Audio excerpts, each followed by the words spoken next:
স্ত্রীকে খুনের দায়ে অভিযুক্ত বরখাস্ত আবগারি দপ্তরের আধিকারিক স্বামীকে যাবজ্জীবন কারাদণ্ডের নির্দেশ দিল বালুরঘাট আদালত। 7 বছর আগে পতিরাম নিচামন্দরের বাসিন্দা দিবাকর ঘোষের বিরুদ্ধে তার স্ত্রীকে নৃশংসভাবে অস্ত্র দিয়ে আঘাত ও গাড়ি চাপা দিয়ে খুন করার অভিযোগ উঠেছিল। দীর্ঘ তদন্ত বিচার প্রক্রিয়া শেষে শুক্রবার বিচারক ভারতীয় দণ্ডবিধি 302 ও 201 ধারায় অভিযুক্ত দিবাকর ঘোষকে দোষী সাব্যস্ত করেন আর শনিবার রায় ঘোষণা করেন। বালুরঘাট আদালতের অতিরিক্ত জেলা ও দায়রা বিচারক সন্তোষ কুমার পাঠক তিনি অভিযুক্ত দিবাকর ঘোষকে 302 ধারায় যাবজ্জীবন কারাদণ্ড ও 10,000 টাকা জরিমানা করেন।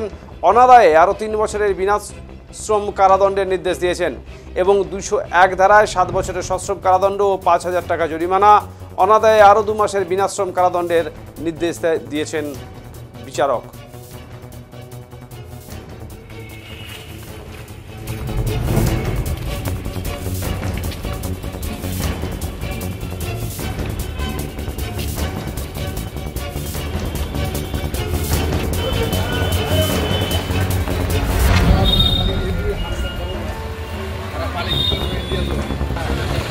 चला जाम से लिए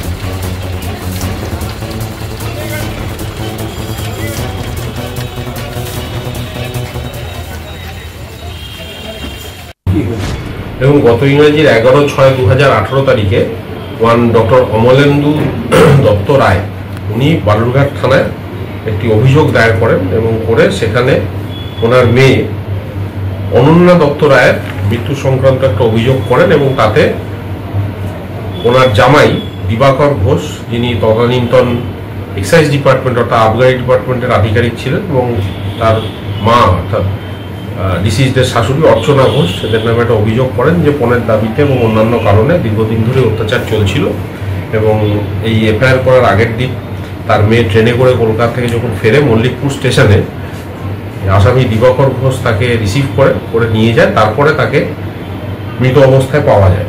সরাসরি খুনের অভিযোগে একটি মামলা বালুরঘাট থানায় রুজু হয় এবং তার তদন্ত শেষে পুলিশ চার্জশিট দেয় এবং এর বিচার চলছিল ADJ first court Santosh Kumar পাঠক সাহেবের ঘরে। গতকালকে লানেট কোর্ট আসামি দিবাকর ঘোষকে আইপিসি 302 ও 201 ধারায় দোষী সাব্যস্ত করেছিলেন এবং আজকে দুপক্ষকে শোনার পর লানেট কোর্ট তার চূড়ান্ত রায় ঘোষণা করেছেন। 302 আইপিসি ধারায় আসামি দিবাকর ঘোষকে যাবজ্জীবন কারাদণ্ড, 10,000 টাকা ফাইন, অনাদায়ে আরও 3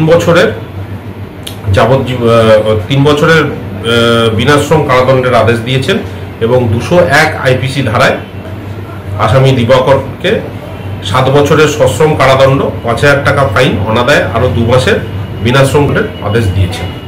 এবং এই মামলাটা আমরা মনে করি এটা একটা দৃষ্টান্তমূলক রায়, কারণ খুবই হিনিয়াস একটা অফেন্স ছিল। যেভাবে ডিসিজকে মারা হয়েছিল গাড়ি দিয়ে পিষে খুব ব্রুটালি, এবং একটা চেষ্টা হয়েছিল এটাকে রোড ট্রাফিক অ্যাক্সিডেন্ট হিসেবে চালিয়ে দেওয়া, কিন্তু প্রসিকিউশনের প্রথম থেকেই বক্তব্য ছিল এটা খুন এবং আজকে সেটা আদালতের রায়ে প্রমাণ হয়ে গেছে এটা সত্যিকারেরই খুনের মামলা ছিল এবং deservingly accused Dibakar Ghosh has been convicted.